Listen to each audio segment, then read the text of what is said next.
नमस्कार। बांग्लादेश की सड़कों पर अभी एक ऐसा ड्रामा चल रहा है जिसे सुनकर ऐसा लगता है कि कोई इंटरनेशनल पॉलिटिक्स नहीं बल्कि बॉलीवुड वेब सीरीज चल रही हो।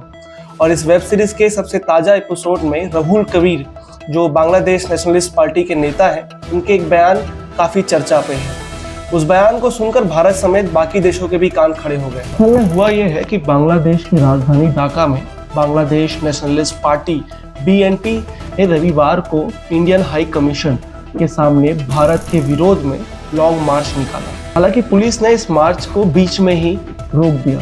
इसके बाद काफ़ी विवादों के बाद और हंगामों के बाद BNP के एक प्रतिनिधि गुट को पुलिस की मदद से भारतीय उच्च आयोग को ज्ञापन सौंपने की मंजूरी दे दी गई। BNP के joint general secretary Rahul Kabir Rizvi ने इस दौरान भारत के विरोध में काफ़ी सारे बयान दिए। रिजवी ने कहा कि भारत बांग्लादेश को हर कदम में नुकसान पहुंचाना चाहता है। उसने शेख हसीना को इसलिए शरण दी है क्योंकि उसे बांग्लादेश के लोग पसंद नहीं हैं। भारत किसी से दोस्ती नहीं कर सकता।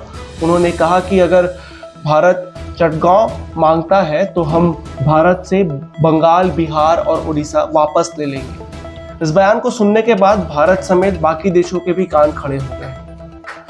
उन्होंने आगे कहा, भारत में सांप्रदायिकता बहुत ज़्यादा है। शेख हसीना ने दिल्ली के आशीर्वाद से ही बांग्लादेश में 16 साल सरकार चलाई।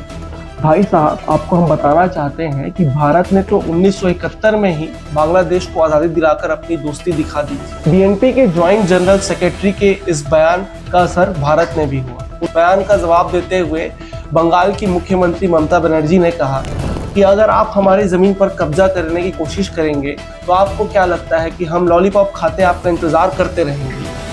ममता ने कहा कि हम केंद्र सरकार की लाइन से इतर बात नहीं करेंगे। ममता ने कहा कि हमारी सरकार और पार्टी TMC भारत के विदेश मंत्रालय के द्वारा दी गई गाइडलाइन का पालन कर रही है।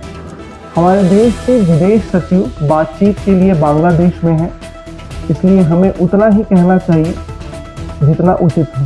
ममता बनर्जी ने कहा कि हम सब जिम्मेदार नागरिक हैं और भारत हमारा देश है, इस पे कोई कब्जा नहीं कर सकता। तो ये खास खबर आपके लिए लेके आए थे व्यायाम भारत से। आपके लिए स्क्रिप्ट लिखी है हमारे साथी विनीत तिवारी ने। कैमरे के पीछे है शेखर सिप्का और मैं सिद्धार्थ।